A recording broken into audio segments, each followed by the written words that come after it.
শুরুতেই আমরা দেখতে পাই একটা বিয়েবাড়ি অনুষ্ঠান চলছে, সেখানে আত্মীয়-স্বজন পরিজন আসে, যেরকমটা সাধারণত বিয়েবাড়িতে হয়। আসলে বিয়েটা দীপক প্রধানেরই ছিল।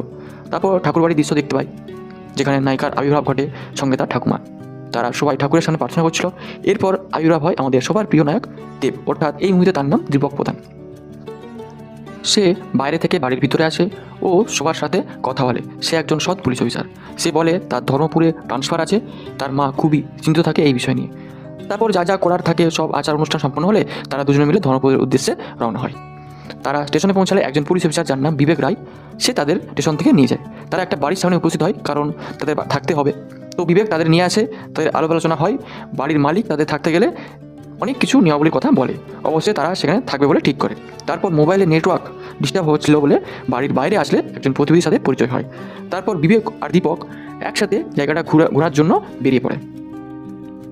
গাড়িতে যেতে যেতে এক জায়গায় দেখে কিছু মানুষ আন্দোলন করছে যাতে পুকুরটা মাটি দিয়ে বুঝিয়ে দেওয়া না হয়। অর্থাৎ ওই এলাকার প্রধান জোর করে ওই পুকুরটি বন্ধ করে দিতে চাইছিল। তাই দীপক ও বিবেক মিলে ঝামেলাটি সামনে নেয়। বিবেক বারণ করলেও দীপক গিয়ে সবটা সামনে নেয়, যাকে বলে এক প্রকার মানুষের পাশে দাঁড়ানো। সেখানে থাকা অন্যান্য পুলিশ অফিসারের সাথেও ঝামেলা হয়। পরবর্তী সিনে আমরা ওই এলাকার গ্রাম প্রধানকে দেখতে পাই। সে দীপক প্রধানের বিরুদ্ধে অনেক কথা বলে। তারপর একটা হাসির ঘটনা ঘটে। সবাই যেমন বিয়ে করলে বইয়ের ভয়ে জড়ো হয়ে থাকে, ঠিক সেরকমই এলাকার প্রধান তার বইয়ের কাছে বকুনি খায়, কারণ সে তার মেয়ের জামাতে টাইটা পরাতে পারছিল না, যেরকমটা তোমরা স্ক্রিনে দেখছো। তারপর দীপক তার মায়ের সাথে ফোনে কথা বলে। এদিকে পাড়ার কিছু সদস্য আছে তার সাথে দেখা করার জন্য। তারা বলে দীপক যেন তাদের ক্লাবের একজন সদস্য হয় বলে চলে যায়। তারপর তারা সবাই মিলে কথা বলছিল, এমন সময় দীপক তাদের কাছে এসে বসে। তারা সবাই মিলে অনেক গল্পগুজব করেন। কোথায় কোথায় বলে এখানকার প্রধান অর্থাৎ জটিলেশ্বরবাবুর জন্য কোনো ভোটই হয়নি। আরও বলে জটিলেশ্বরের ভাইপোকে নাকি ওই বাড়িওয়ালার ওই বয়স্ক মাস্টারমশাই দুঘা বেতের বাড়ি মেরেছিল। তাই জটিলেশ্বর মাস্টারমশাইকে হুমকি দেয় এবং বাড়িতে গিয়ে মারধর হয়। তাই মাস্টারমশাই পুলিশ কমপ্লেন করে আর জটিলেশ্বরের জেল হয়। এমনকি সে বছর পঞ্চায়েত ভোটে হেরে যায়। এর বদলা হিসেবে মাস্টারমশাইকে স্কুল ফান্ডের টাকা চুরির অপরাধে তাকে স্কুল থেকে বের করে দেওয়া হয়। এরপর দীপক তার সিনিয়র অফিসারের সাথে দেখা করে ধর্মপুরের ভোটে যেন এবছর কোনো গোলমাল না হয়।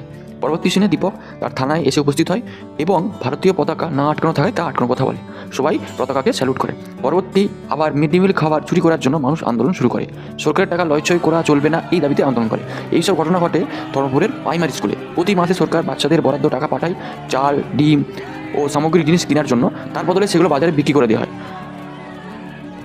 দীপক ওই প্রাইমারি হেডমাস্টার এর বিরুদ্ধে এফআইআর লিখতে বলে এবং সাসপেন্ড লেটারও ব্যবস্থা করতে বলে। এইসব শুনে সে বলে সে একা এইসব করেনি। আর এইখানেতেই দুজন প্রধানের মুখোমুখি সাক্ষাৎ হয়, অর্থাৎ একজন দীপক প্রধান যে একজন পুলিশ অফিসার, আর একজন ওই এলাকার প্রধান জটিলেশ্বর মুখার্জিবাবু। সমস্যার সমাধান হলে চলে যেতে যেতে জটিলেশ্বর বাবু পরের দিন বিবাহবার্ষিকী হিসেবে নিমন্ত্রণ জানায় তার